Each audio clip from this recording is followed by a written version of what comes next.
Hey, welcome to the Sports Science Dudes. I am your host, Dr. Jose Antonio, with my co-host, Dr. Tony Ricci. You can find us on Spotify, YouTube, Apple Podcasts, and Rumble, if you're a Rumble kind of guy. Our special guest today is Dr. Paige Roberts. She has a BA in Human Performance and Wellness with an emphasis in exercise science from Colorado Mesa University and a Master of Social Work from Colorado State University. Her doctorate of holistic health from Quantum University in Hawaii. My favorite vacation spot, by the way. Love going to Hawaii. While at CMU, this is kind of cool. You ran cross country. We'll have to talk a little bit about that. Oh, wow. And you have over 19 years of experience in the sports and fitness industry as an athletic trainer, in an intercollegiate athletic training room, an electrocardiographic technician, and telemetry monitor at the Heart Center of the Rockies. And as a personal trainer within multiple fitness clubs, and as a youth sports instructor, coach, and now you work with athletes all over the world via telehealth video conferencing. So that's just a little bit about you. It's always hard to, when you introduce someone, there's so much background that, 3 or 4 sentences really doesn't do it justice. So first of all, I want to welcome you to the Sports Science Dudes. Thank you, Paige, for spending the afternoon with us. Yeah, grateful to be here. Now, one of the reasons I was interested in having you on the show is your background. It actually falls in line with really some of the sports and neuroscience research that Tony and I are involved in. We actually collaborate with a neuroscience professor in our university. So I want you to give the audience a little bit of background who may not be, let me backtrack. Our audience tends to be people who focus on exercise. They love exercise, they love nutrition. So you're dealing with what you would call performance neurotraining. So sort of I always say, we're great below the neck. I know if you ask me below the neck questions, I can answer them. Once you get above the neck, I don't know what the hell I'm saying, so I have to ask someone else. So tell us a little bit about your what you currently do, the Paige Roberts Performance Neurotraining. Oh boy. So when I worked at the hospital and did some of the exercise science stuff, I started to realize that a lot of diseases and a lot of issues, and including the inability to lose weight, had to do with the polyvagal theory. So Dr. Stephen Porges' work. So it's really that when we endure trauma, mental or physical, we hold on to it the exact same way. We go into a shock, we freeze it in time, and then it ramps up our nervous system to a maladaptive homeostasis. So we get to be more beta brainwave, fight, flight, freezy, essentially. So I talk to my athletes about. And so what that does is we are just persistently alarming and triggering that amygdala with anything that is similar to what we've ever experienced. So like if we're in a car accident, every time we get in the car, our nervous system is going to completely ping up and be hypervigilant and afraid that's going to happen again. So it's persistently producing cortisol, so the inflammatory biomarkers. So what starts to happen is that's where we start to get that cellular decline when it comes to our muscles, when it comes to our brain cells, everything, because cortisol is it's a free radical, so it's very harmful to us. So I started to just kind of realize and understand that connection, because I was really interested in getting my master's in exercise phys, but I jumped over to the master's in social work because of my past mentor, Dr. David Grand, who had really made the connection between trauma reprocessing and desensitization, and that whole idea that we can reset the nervous system's homeostasis and get back to that optimal brainwave, or the alpha brainwave frequency. And then that would therefore allow for our nervous system to be in more parasympathetic dominant as well, so that we are not just alarming persistently to make cortisol. And what begins to happen outside of just the health and all these autoimmune diseases and all these things that begin to happen in that way with the dysregulated nervous system, with athletes, their reaction time slows. Yes. And then they get a greater beta theta ratio. So beta is that fight, flight, freezy brainwave, and the theta is the rest and recovery. So you're up here in beta, that's sympathetic nervous system dominance. You're down here in theta, that's parasympathetic nervous system dominance. So with all of that, when an athlete or anybody, like I said, we store the mental and physical traumas the same way, we start to get so much trauma in our reservoir, or our trauma memory network, that when the pressure to perform is on, so when we're calling for that little bit of cortisol, it actually reactivates all of those past traumas, and causes muscle guarding. It causes the dural motor sheath around the brain and the spine to tighten up. So they lose their fine-tuned motor skills and their flexibility and their ability to stay in flow and move. And so then they are trying to consciously override this alarming system that's very subconscious. And so then they start to force it. So they start to force it. It's like the guys with yips that are trying to force the ball, and you're just like, oh my gosh. I mean, you can see it. So you're trying to Let me consciously stop you override there. this alarm. I like the yips. I like the yips example because when you started mentioning that, I thought, okay, at first I thought of fighters where the minute they lose a fight, let's say they're invincible, and then all of a sudden they lose a fight, and it's like, holy crap!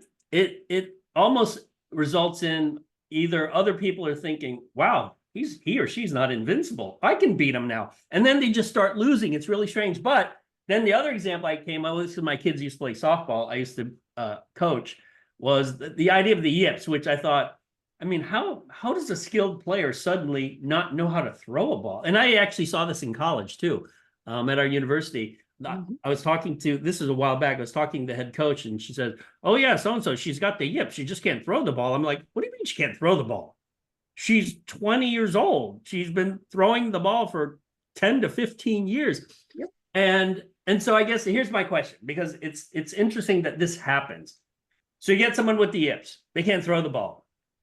They come to you. What is the process, in terms of getting them out of it? And then if you could address, and also Tony, fighters who suddenly lose, who were once invincible, how do you convince them, hey, you're still as good as you were before, you just happen to lose? So, Paige.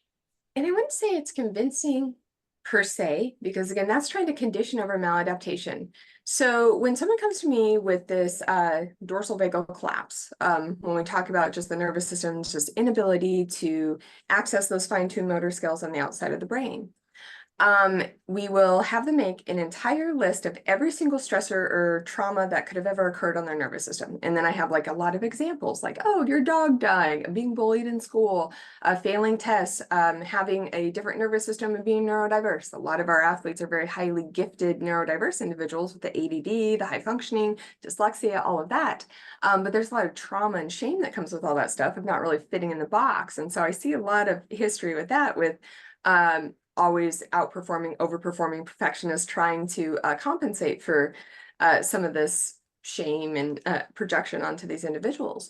But we go through that whole list, then we drop them into the altered state. So I utilize these sounds that are bilateral that go back and forth, but they're also solfeggio frequencies. So it's dropping them into that alpha brainwave frequency, which is our intuitive space, which is accesses the entire energy field. So the quantified energy field, our subconscious programming, because really we are on autopilot most of the time. I mean, it's like we're 90% subconscious all day, every day.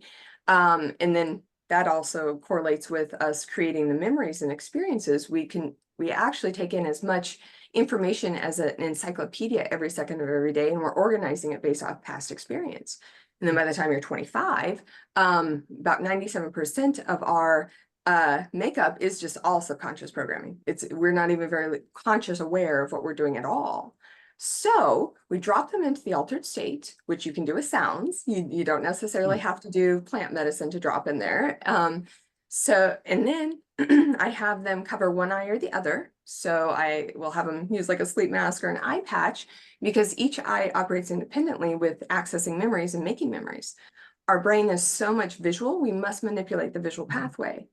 And so we cover one eye, and then we literally go through the experience. And then I also add in the basic EFT tapping, so that we're activating all the meridian channels and all of the energy, the access to all the organs that are interly connected with the meridian channels, and accessing those emotions that are interly connected with all the meridians and the organs themselves. So we are tapping in, getting them in there. So they're tapping. Then I have them tell me in as much detail the experience. We go back, sight, sounds, and smells. Okay, you're there. You're seeing yourself as a 6-year-old. The coach is yelling at you. And we're going, okay, and where are you holding that in your body?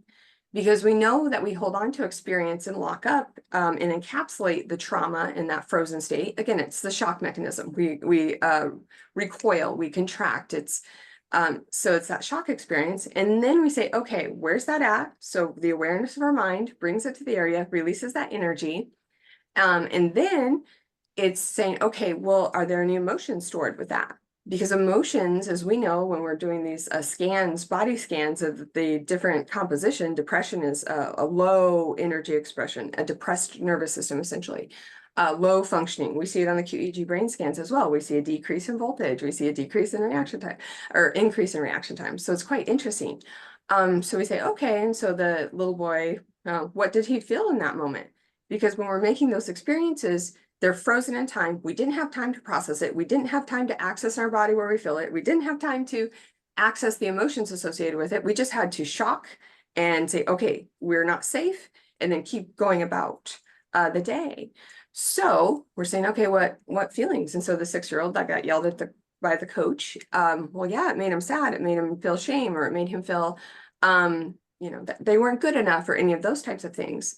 And so it's really rewriting those neural pathways and creating a more positive experience within this attuned, as we say, it's attunement, my energy sitting with another human, that whole attachment theory of, you sitting there and observing them accessing the eye points. It's all Bowlby's attachment stuff. So we're rewriting and reprocessing all that in the moment. So that then when a similar experience, the 25-year-old, when his coach is yelling at him in the MLB, he doesn't go into that frozen state and that maladaptive state that he did when he was 6 again, because it was a similar experience. Yeah. And people will be like, oh, this is like woo-woo, or this is this. It's like, no, we see on QEEG brain scans, the second that we are going back through and reprocessing and desensitizing to these things happening again in the current reality, it just optimizes our energy expression, optimizes our nervous system functioning. And so then you regain all of your fine-tuned motor skills that you have been able to utilize since you're like 4 years old, right? With these really elite athletes. I think Tiger Woods is a really huge example of this, right? With all this tumultuousness and all the trauma in his life, how hard his dad was on him and all those things, he started to get the yips and his performance began to decline.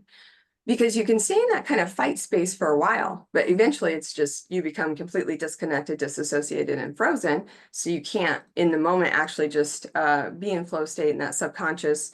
And every athlete knows what flow state is. They know when they're out there and it's like, oh, well, how did you know to just throw the ball to the, and there's like, oh yeah, I don't know. It just happened. It was intuitive. It's like, yeah, our energy is connecting with each other. So because energy begets energy. So we're constantly trying to align with someone's frequency.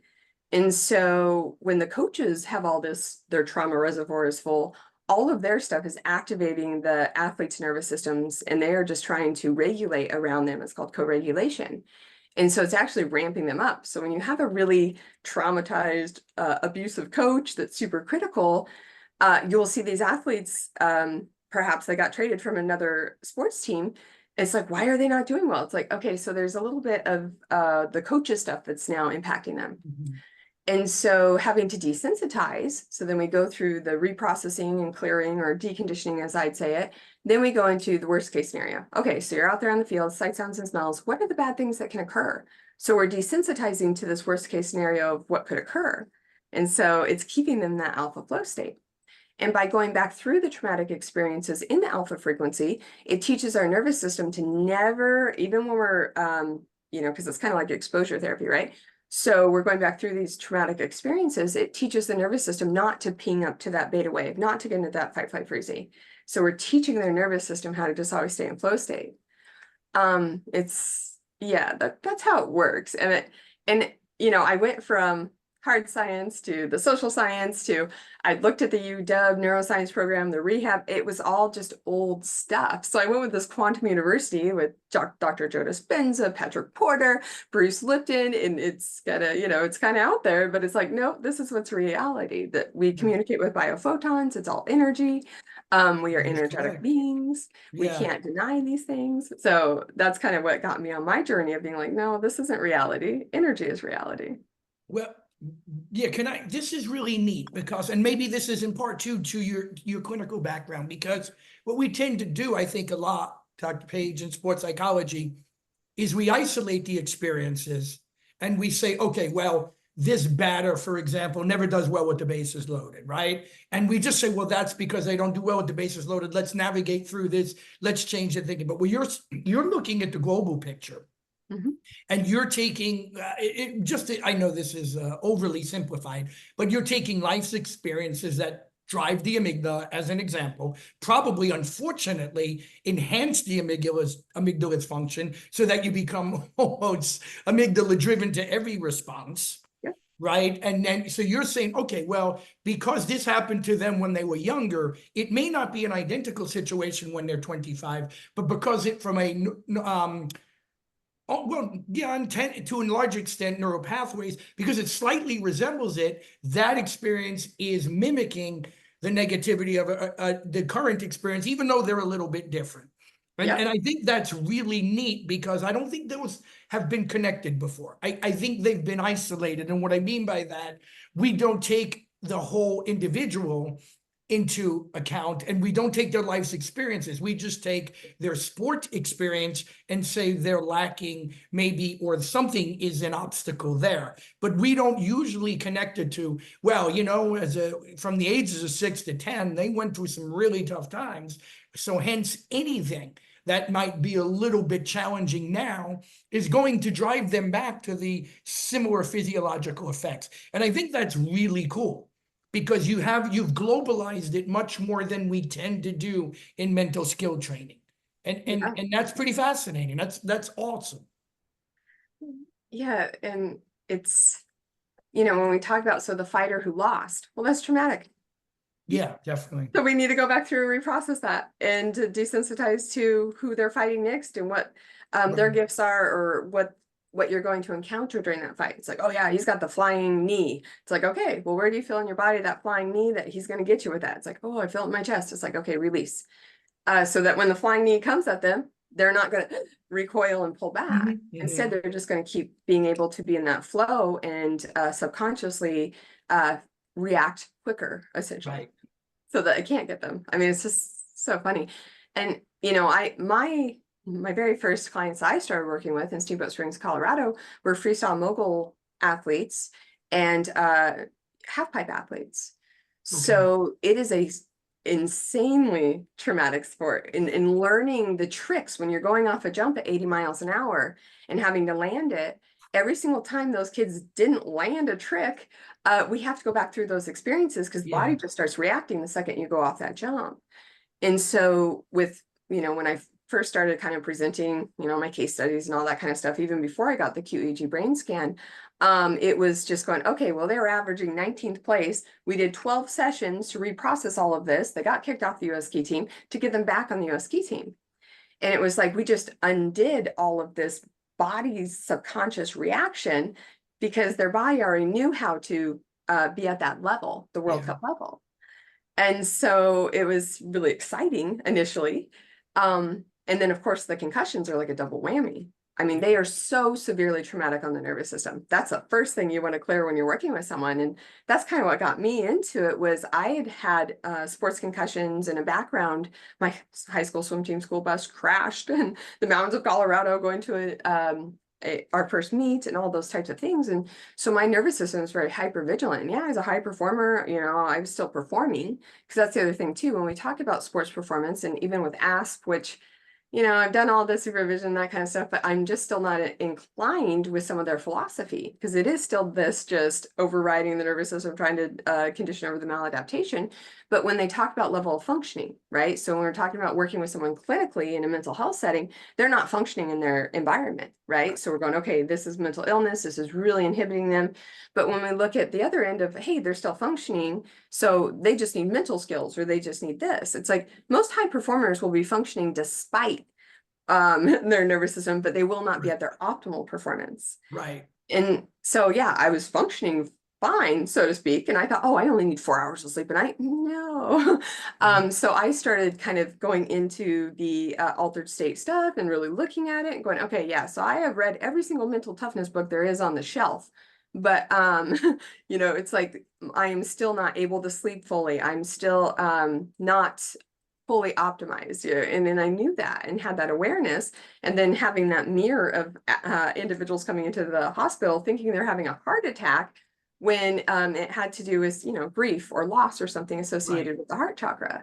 So it's an actual retraction because those emotions haven't been fully processed and released.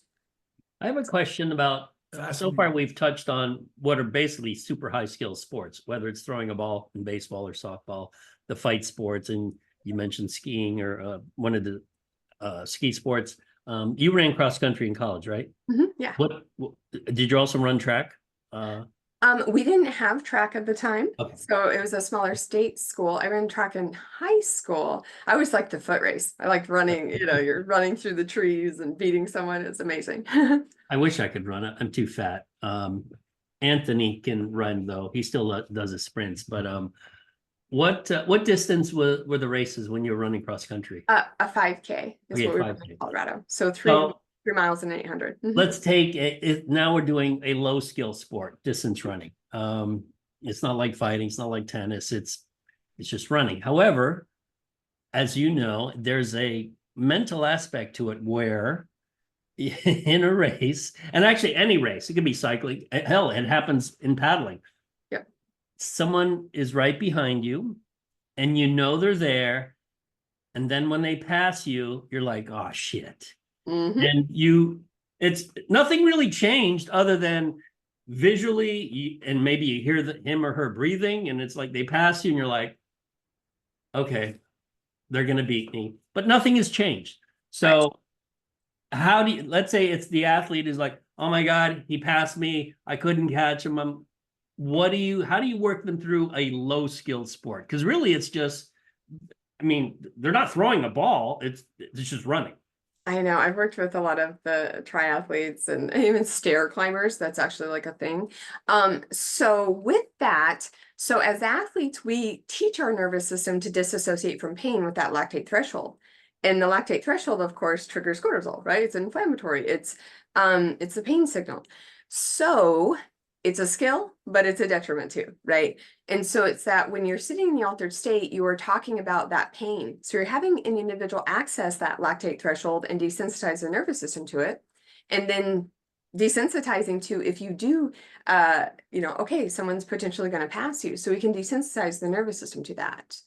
And then it's kind of like, well, what's happened in the past when someone's passed you? It's like, oh man, they beat me and I didn't get on the podium. So that kind of thing. But it does slow your reaction time as well, all these past traumas, right? So you are just not as fast with your foot placement and so on. So it's really interesting when you're working with the endurance sports as well, because it's the same thing. But yeah, a lot of athletes don't, when you're just pushing through that pain, you kind of become addicted to it, but it's actually just teaching the nervous system to completely disconnect. And then your times, you just eventually start to slow and slow and slow. And you see it with these athletes, like, and I know Steve Prefontaine was always saying like, oh, I can endure more pain than anyone else. That's why I'm so good. Oh, Pre was a beast. I know, VO2 max, everything, right? Back in the day. But yeah, so it was just like, okay, but he was still performing at that level despite being disassociating and his reaction time was slower. So who knows what his potential could have been had he been doing this type of technique. He probably would have ran even faster. So yeah. Maybe. That guy had pain tolerance like out the wazoo. The guy was, I think he would rather die than lose in a race. That's how good he was, I know. Yeah. And I don't know if you remember the Olympics. I forget what year it was. He was running against, it was Lasse Viren. Tony, I don't know if you remember this, but Pre was by far the best middle distance runner in the United States. And Lasse Viren beat him, but after the fact, we find out Lasse Viren's been doping. So how fast would Pre have been if he had been doping? Who the hell knows? But the guy was, he had a mindset that people in other sports wish they had. Not just runners. It's like, man, if I could have a mindset like Prefontaine, it'd be something. Even fighters. I think even fighters have quoted Prefontaine, Tony. Yeah, they had a movie about him, did they not? Yeah. It was called Pre, actually. Mm-hmm. Yeah, cool. Okay. But yeah, I just thought it was interesting that in a sport that's quote simple, just the mere act of someone passing you just wrecks you. You're like, Yeah, defeat, losing, fear of losing, that performance anxiety that we talk about all the time. I mean, we just bucket performance anxiety with all of these symptoms. But it's like, yeah, I can potentially lose when that person passes me. So instantly it's essentially shocking and traumatic. So it gets you to recoil and slow down. yeah, one of the topics we're going to cover at the ISSN Fight Science Camp in October at Nova Southeastern University. Tony and I will be there. Tony's giving a talk.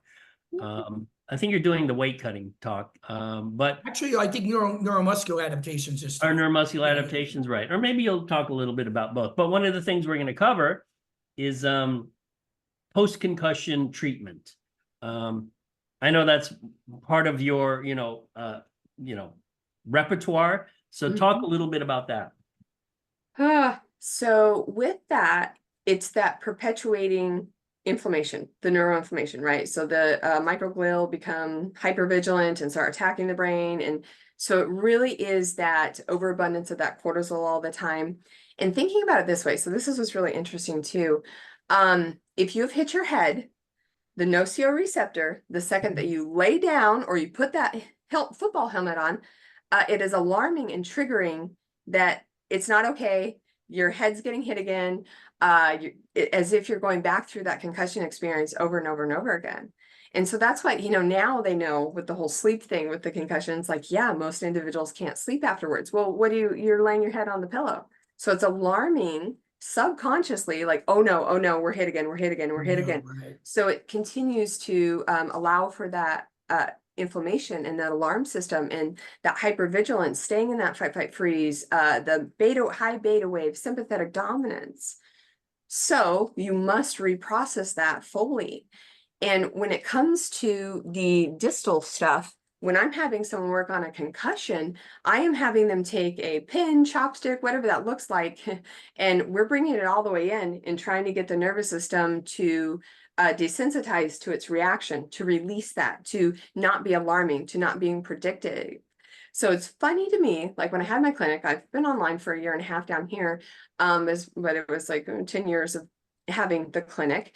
I would sit here and come real close on an NFL player and they'd grab it because it was so uncomfortable because the nervous system's going, no, we can't be hit again. And so that's what allows for the nervous system just finally like, okay, we don't have to alarm anymore. We have rewritten this experience. We're not predicting it to happen again. And it was interesting because what's hard with kind of being like in the forefront of some of this stuff, there's just not a lot of literature. And so I found it interesting right before COVID happened, because I'm always looking on that website, whatever it is, where they say what current studies are going on and what's going on, and looking for participants and all these new things. They were actually in France at an ER, they were talking about EMDR. So eye movement desensitization reprocessing, which is very similar to this of the bilateral component of dropping you in and having you go back through the experience and fully processing it through the nervous system. They were talking about if just one EMDR session for someone who had a head injury who came into that ER, they were trying to predict and see if they had quicker recovery time. And so I found that interesting, but then I never found, because COVID happened and all this stuff, they never continued to carry it out, which was unfortunate because I'm like, okay, other people are getting it at this point in time. So the concussion experience is so important to reprocess and desensitize too, because your body's just gonna, and then of course with the inflammatory piece, that tau protein is not being detoxed. The other aspects of the brain are just not going through their detox process. And so it just kind of starts building on, and then the athletes are piling on, drinking, drugging, not getting enough sleep, all the things that are causing neuroinflammation as well. And so when I first started, I was working with, he was the past team doc for the Avalanche, Dr. Frank Palermo. He's the lead physician that brought the WAVI QEEG. So the QEEG I utilize, it's all about the P300 of how quick you are responding auditory wise and visual wise to a stimulus, right? And then what the overall voltage of the brain is and that distribution of the voltage. And if it's maladaptive, if we're only utilizing certain areas of the brain, are they not all working together? So he was talking about, okay, we have these retired players that are really suffering, right, from the Avalanche. So I went down there and I worked with some guys down in Denver, and I mean, the amount of other things they were doing that was causing neuroinflammation, it made it very difficult just to say isolate with like, okay, let's reprocess this concussion stuff. Just so much tumultuous stuff had gone on. You know, all the criticism of the coaches, all the drinking, all the drugging. They were utilizing marijuana at this point in time to keep their nervous system from alarming all the, you know, and getting them to sleep. And they'd stopped working out. So a lot of athletes, you know, because of the grief that they don't process when they retire, they just stay frozen and they stop exercising. They stop doing all the things that they know that they should be doing. They start eating really crappy because, hey, the team nutritionist isn't telling them what to eat. So it's really interesting when you're working with someone, when you're truly trying to get them out of this prolonged traumatic brain injury response or post-concussion response. It's going to take all of the pieces to get them back to optimal brain health. And once the brain and body learns how to do something, it just immediately will do it. And so that's like with my athletes, I'll say, okay, about 10 to 12 sessions to get you back where you were, but we need to constantly be reprocessing and desensitizing to all the things that are occurring. So I have like tune-ups, or they'll reach out right before a comp and we'll get them tuned up to, or if something bad happens. Because it's just like exercise. We have to keep doing this process in the neuro training, because you can't just work out for, you know, 3 months of your life and think you're good for the rest of your life. That's just not how we work. We go into maladaptation adaptations. And that really starts showing up with behavioral stuff too. You know, when we talk about like personality disorders or the narcissism and all this kind of stuff, those are maladaptive trauma responses. Those are trying to control, those are trying to keep others to not have emotions because they can't sit with their own. And that's that mirroring, that co-regulation thing. So there's just a lot more going on when you start to look at, and that's where the domestic violence aspect in sports comes into play. You see all these really high performing guys and, you know, they're beating their wives. I mean, it's very prevalent in the NHL. And it's like, well, that's because they're stuck in this fight response. Right. They don't know any other way. They're so uncomfortable in their own body because they're so hyper vigilant. They react and do these things that are simply not okay. But they were survival mechanisms. So it gets to be a little complex with it all, but you can reverse it. And then the other thing that I know is that when we start to have symptoms with concussion, we're already way down the road, right? So we call it brain reserve. So if you go into, you haven't been sleeping, because less than 5 hours of sleep, it's guaranteed neuroinflammation. Less than 7, it takes 4 days for our brain to recover from that. So if we're going into, and you get this a lot with football too, of memorizing the playbook. These guys stay up all night. They're just so hyper vigilant about like, oh, you know, that's obviously a huge stressor, and it is difficult. I mean, I don't think I can memorize the playbook. But nonetheless, they're not sleeping. Then they get tackled, and so they're having a harder time recovering, you know, and from the concussion. It's like, okay, well, they went into it already with a lot of neuroinflammation. And then the other component is on the QEEG brain scan, the WAVI one that I utilize, you can see the decrease in voltage, decrease in reaction time regionally up to 10 years prior to having any symptoms of Alzheimer's or any of these things. Also, we get to such a level of neuronal death that the areas of the brain stop communicating and working together. And so that's when these people are actually struggling and having the symptoms. Right. So the reality is, all these fighters, all these football players, all these hockey players, anyone who's in these contact sports, of course, the extreme sports, when they're slamming down on the snow and their brain bounces around in their skull, the contra coup, the velocity is just too much. It's like, it's occurring. There is brain damage occurring. So it's that they have reached that threshold. So now they have symptoms. So it's like, no, these individuals still need this work and need to do this work, regardless if they're having symptoms or not. Are there any nutritional aspects that athletes will ask you about? And not that they'll listen, but like absolutely. What advice do you give them? Well, the basic of things, you know, I'm a little apprehensive with some of the herbs and supplementation sometimes, because really we need to be doing the blood panels. We need to know what people are allergic to. We need to know.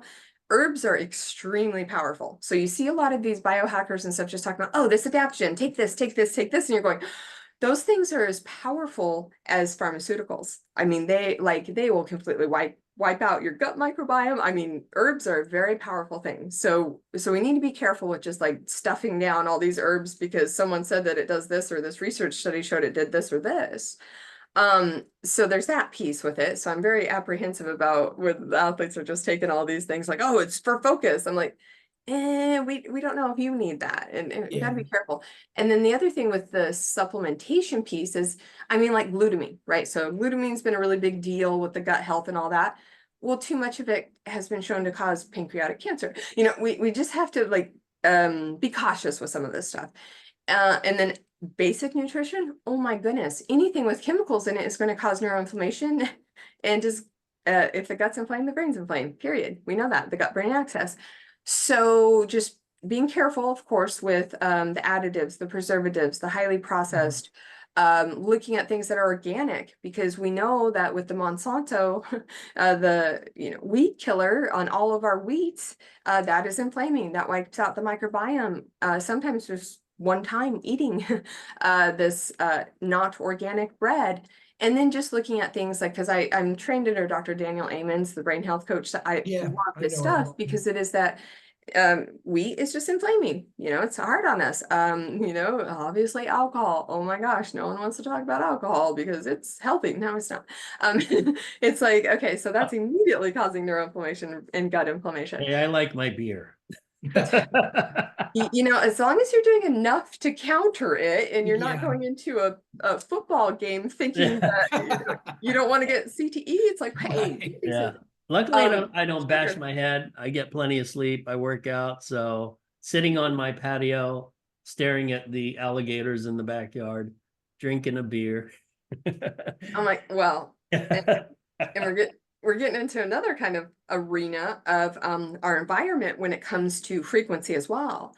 So this isn't woo-woo, blah, blah, blah. When we are talking about these 5G towers not being good for us, they're not. The Wi-Fi receiver, all these things, because what happens is energy begets energy. So we're constantly trying to align with this high frequency that we are not. So it's triggering the serotonin, it's triggering the cortisol all the time because it's activating our nervous system. So it is not woo-woo, this EMF protection stuff, not at all. And it's not like, because I know with COVID, everyone's just like, oh, it's the 5Gs, that's why everyone's getting sick. It's like, Yeah. it's a component of causing hypervigilance with our nervous system. And with this frequency being around us all the time, we're not actually resting. So we are producing the serotonin all night. So we can't produce our melatonin, because serotonin and melatonin can't be present at the same time. We're not getting our serotonin restores. And then that cortisol is being triggered all the time. So people are fairly resistant to it, but I have an EMF detector. I'm like looking at things before I'll use some of these biohacker products. I want to know what the EMFs are. It's like, okay, are you microwaving yourself in that sauna? Even though the sauna is amazing and heating up metals and all these toxins and getting them out of our system. But if you're in there and you're microwaving your brain, that's not good. Teslas are horrific on your nervous system because you're sitting on these two big batteries, and the second you engage it, it's off the charts. My neighbor has a Tesla, and we drive my 2002 Forester anywhere we go because I will not get in her Tesla. It is not healthy for you. It's just, and then the electric seats, the screens, all these things, it's just inundating your nervous system to get up to this frequency is not. We are more the frequency, the Schumann frequency of the earth. And so what you're talking about, like, okay, you're sitting there on your porch, you're sitting with your feet on the ground or on the grass, you are grounding and resetting your nervous system to its optimal frequency. Right. So, and earthing, I mean, this stuff is not, it is science. But this crazy thing with these phones and so on is that they talk about your ears and your arms and legs not being a part of your body. So that's how they have been able to sit here and say that these EMFs and because the signal between the satellites and this phone are constantly pinging. So Microsoft, Apple, all these, they have gotten away with saying that these are not parts of our body. It's crazy. So I will never answer a phone call next to my head. We are always on speakerphone way out here. Hey, I never even answer the phone. Right. I know. Like, I'm like, just send me an email or text because I am not answering my phone because it's funny. Everyone has a phone now, but no one wants to talk on the phone. And I'm guilty. Guilty as charged. I do want to get to, because we're running out of time. I want you to explain to the audience, because I don't know anything about this, the photobiomodulation light therapy. What does it entail? Who's it for? How do you do it? Et cetera, et cetera. I have all sorts of things. So my first laser, You're so the device woman. You have everything. I love them. So this was multi-radiance. So this is a cold laser. I've got a multi-radiance hot laser, which means it has the E-stim component. So it's making the, muscles do exactly what it's supposed to, because of course, when we have injury, they get frozen, they need turned back on. So that's a hot laser component. So when you hear of hot laser, it's got the near infrared and red light, and then that E-stim component. But this one's a cold one. So it's near infrared and red light. The thing that, there are probably 3,500 peer-reviewed studies on it at this point in time. And it was Dr. Michael Homblin who started studying the near infrared on the brain and the components of what it was, the positive impact on the brain. And so he was within the photomedicine clinic around Harvard. Really, it's, similar to me. One of those is going, no, this is the reality. This is what's going on. So red light, much like the spectrum of the sun, we have it's isolated different colors, right? So it's like I have like green ones on right now, green and near infrared, because I'm always using all this stuff, right? So we isolate these colors because when we're out in the sun, we are getting the benefits, but just a little bit of the benefits of all of these colors. And so each color does something different, much like the rays of the sun make us produce vitamin D. It's the same thing. So it's a physiological reaction. So the red light, it goes to a particular depth. So it's really good for collagen production. It's really good for muscle recovery, the recovery time with increasing blood flow, all of those pieces. But when we get to the near infrared on the brain, it actually allows for the microglial to stop temporarily priming, which is amazing. And so I use, like you'll see it right here, helmets. So I suggest that we take these light pads and create a helmet and put it on the brain, because there's oxidation that occurs when the brain bounces around the skull. So we break up that oxidation and break up all those toxins, because the toxins that are going through our system all the time the heavy metals, the plastics, all of that will be accumulated in this oxidation. So we put it on the brain, it breaks up that, it brings back the blood flow, it stops the microglial from overpriming. It's also the neuronal sheath is actually being repaired at this point in time. Because again, when I started 10 years ago with it, we just knew the basics of what it was doing. And the primary basis of it is it's stimulating the mitochondria to increase the number and size and release nitric oxide. Well, nitric oxide is an antioxidant. So it's combating the free radical component of the cortisol. So that's how it's reversing aging. So when you're putting it on the brain, we're doing all these positive things to it. And so every single athlete out there needs a light therapy device to be putting it on their brain to prevent what can occur and to reverse what has occurred. It's really cool, but it was Michael Homblin's work. I have a ton of his peer-reviewed studies on my website with and around it. And of course, not everyone has been putting it on the brain. I just, of course, with the waivers and everything, it's like, do you want this or not? This is the literature. It's up to you.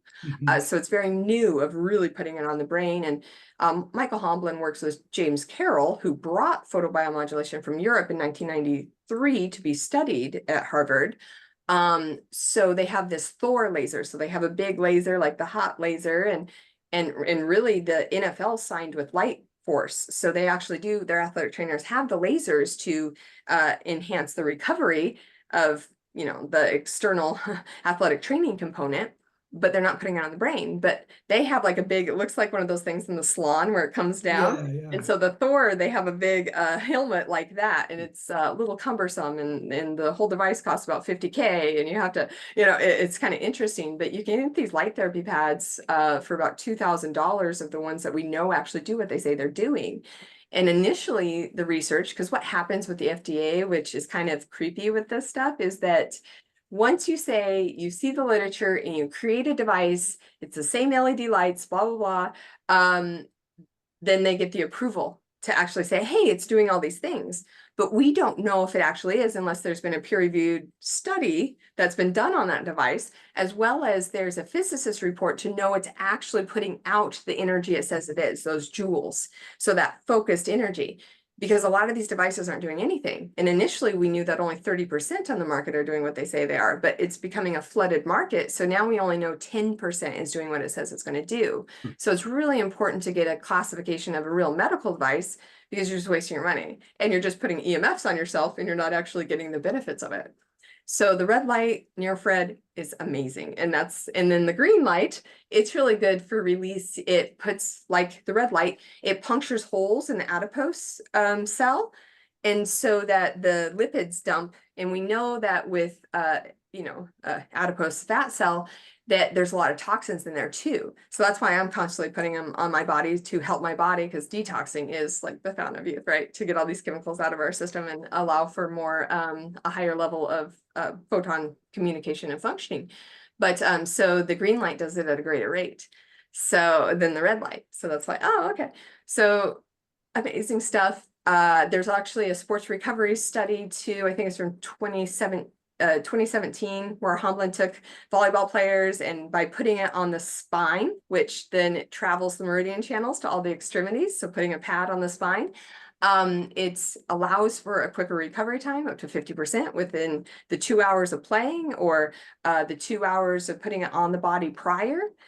So this stuff is like, to me, it was magic when I saw it first, like it'll heal a bone 50% quicker, for God's sakes, So what's the duration like that? This one you're referring to, when they put it on the spine, how long are they putting it on? Is it once? Is it so daily, or? the dosing has been the big thing. So you will see old literature, current literature. You will only benefit from how much your body needs. Just like the sun, you're not going to go out there and produce vitamin D. You're not going to get toxic in vitamin D. We used to think, okay, at 20 minutes, you can't do any more. So it's kind of still the gold standard, where a lot of these devices are set at 20 minutes, right? But we know now that within seconds, it can increase that biophoton communication. And that was, I finally got to take a training with James Carroll, because I've done multiple trainings on it. I'm certified light therapist, have malpractice for it. It's kind of funny. But it's like, he was going, yeah. And someone said, well, why is it calibrated at like 5 minutes for each one of the points? Because we had this whole treatment books with all this. Oh, how you treat sciatica, how you treat this, how many sessions, what time. And he's like, well, we just didn't know what we know now. We know that it could be 30 seconds of putting it on the spine. So it's really dependent on the individual. And we know, like, because the Thor has a big laser bed. And I mean, they're like astronomically expensive. So your really high level athletes have one, Tony Robbins has one. I mean, like, these guys who know all this stuff. But the thing about the laser beds is it's like a tanning salon. So the EMFs are so much that it could be countering the positive effects. So I like the light therapy pads in putting them on you, because we know there's just not a huge electric output with them. So it's, so you're going to see all this stuff popping up everywhere. It's becoming really mainstream. My stuff was actually, a couple of my clients, she's a very, very talented medical writer. It's healing with red light therapy. So she interviewed James Carroll and Hamlin and all of the kind of leaders with doing this work, but she did an amazing job on so many different issues, right? So like psoriasis. I'm sorry, healing with red light therapy. I'm just going to write that down. Good. It's an excellent book. Okay. I know that David Asprey talks about it and some of those things, but it's, like this, she's a medical writer. And so she really did some good research for it. And that's always like, consider your source when you're looking at, some of these books written by these biohackers. You're just kind of like, yeah. So really cool stuff. Also with fertility. So we have a huge issue with fertility right now. And so they have found that of like nearly 300 subjects in Japan, because that's where some of the fertility issues are the worst. So we're kind of looking at radiation and all the things that are going on there, because they have pretty clean diets. They've outlawed half of food that we eat here.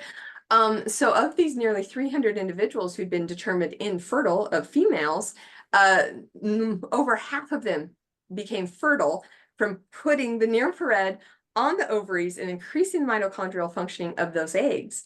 And then with men, they found one red light session on the testicles will increase their sperm, output and quality. Tony, this is a study that needs to be done. However, I will not be collecting data.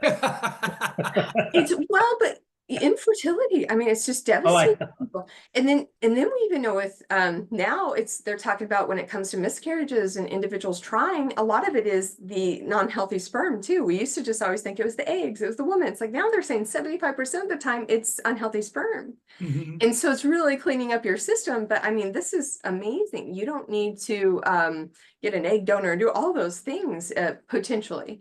So really cool stuff is coming down the pipeline with this light therapy. And then Yeah. also the pain signal. So James Carroll, if you look that up on YouTube, he went in front of Congress with some other high-level doctors right before COVID happened and saying, hey, we don't need opioids because you can dose the light therapy and stop the pain signal every 3 hours, just the same as taking opioids. So he was just saying, hey, I'm pleading with you to implement this in and stop giving out opioids because opioids don't really stop the pain signal and they don't put the body out of trauma because that pain signal is Right. causing trauma. I don't care if within the mind we're attaching to the opioids with our opioid receptors, the body's still in a lot of shock. And so by doing this, you're stopping the shock. You're actually, systemically healing someone from the pain. You're helping them heal. It's really cool stuff. But yeah, all this stuff's out there. Fascinating. Yeah, it really is. I mean, one would never have been able to predict earlier that, I guess, obviously the different wavelengths, right, and of lights are going to impact the body differently. And question two, Paige, you were talking about, so the red light to the was kind of a pad that you're saying using. So that direct light, despite the fact that the skull may be there, there's still going to be penetration, and those effects are still going to occur. It doesn't have to go through like the photoreceptors of the eye. Is that correct? Nope. So wow. And the photoreceptors of the eye, that's another intervention. Right. So yeah, like looking at the blue light can help heal the recovery, concussions. The green light, looking at green light can help with migraines. That's a different mechanism. Different, but it's amazing that direct applications of these lights can have such benefit. You would, yeah. I know, and we used to think it didn't go through the skull and the hair. So the foundational protocol was brainstem for 5 minutes, one ear for 5 minutes, up the nose for 5 minutes, one ear for 5 minutes to do that 20 minutes. And so I have little extensions. That's what I was doing with my athletes clinically back in the day. But now we know you can just put it on them. Very cool. Wow. Yeah. The other thing. Oh, sorry. Oh, this is really cool. So Homblin's current research is putting the near infrared on the sternum and the shins because that's where our most stem cells are produced. And so you're modulating the stem cells and they're going where they need to go. So he's not even putting it on the brain and doing some of these things anymore. It's amazing. And the benchmark study of that was they took a rat, opened up his chest, scratched up his heart, which cardiac tissue is it's so fragile, right? You can cut off your finger and put it in the freezer for a month and then put it back on, right? Not with cardiac tissue, and that's why so many people die of heart attacks. But nonetheless, they did the shins and the sternum of this rat and opened back up the heart, and the heart had completely healed. I'm like, yeah, and we're almost out of time, but I think what's interesting about this, I just pulled this up because there's so much data on it. Photobiomodulation. This is a 2018 study published in Lasers and Medical Science. Photobiomodulation at 904 nanometers was effective in reducing fatigue levels and increasing muscle performance in young active women. And obviously there's many here's the challenge. What wavelength do you choose? I mean, this one is at 904. I actually read one earlier at like 850, had no effect. So I'm thinking, okay, there are literally, I mean, how many wavelengths could you possibly look at, Tony? And this is simple stuff because it's non-invasive. If you could get athletes understand recovery of muscle. They may not get this stuff in the brain, but they're like, oh, my muscles recover? I understand that stuff. Yeah. This would be, and again, trying to figure out the details of it, this would be a great non-invasive way to promote recovery. Absolutely. Tony, we just need the equipment. We can do this study easily. Oh, absolutely. Yeah, we do need the equipment, but we're going to rely on your counsel as to what would be, seriously, what might be the best equipment but it would be a fascinating study for sure. I know they're undergoing right now, but I think you've excited us on all of this work. Yeah, this is cool. This is super cool stuff. Paige, I want to be respectful of your time. Could you tell the audience if you're going to give any talks or where they need to find you if they want more information on this? Because this is, Tony is more familiar with this stuff than I am, but yeah, anything that helps exercise or athletic performance, I'm a It's fan cool. of. So, so where can people find you? Well, I have my basic website at robertsneurotraining.com, and then I am on all the socials at Sports Psych Page. So Insta, YouTube, all those good things. And is that on Instagram too, actually? Yes. Sports Psych? Yeah. Okay, I'm looking it up That's right now. Sports Sports Psych Page. Yeah, TikTok, all the things, you know. Hey, if you're, you know what, if you're ever on the East Coast, well, Florida specifically, because we're in South Florida, let us know. I think it'd be fun conversation to have, because these kinds of things that are sort of not, this isn't taught traditionally in exercise and sports That's science right. because it's just not. So when you see sort of these different modalities that could promote recovery and enhance performance, I'm like, hey, I'm a big fan. Anything that helps, I'm a big fan. So Absolutely. Tony, any final words for Paige? No, I think other than this is, I mean, I'm glad that we've had the opportunity to speak to you because it's new information to many, but I think it opens up the mind to the entire field of sport neuroscience and exercise physiology and recovery on investigating these modalities further. You know, at first glance, it's just like, I don't see how that could work. I'm not talking about me. I have buy-in, but I'm excited that we spoke to you and that we can get this out to more people and have them follow you and further understand there's some really neat things going on and we got to look into them further. Yeah, very Oh, yeah. cool. Well, Dr. Paige Roberts, we appreciate your time. You are an official sports science dude. So Love it. hopefully if you're on our side or if we're on the West Coast, we'll have to link up. But again, thanks for being on the show. And we'll have this posted usually within 24 to 48 hours. So enjoy the rest of your day. And we appreciate you coming on Sports Science. Yeah, thank you again. This was great. Well, thank you guys. This was so great. Thanks, Paige.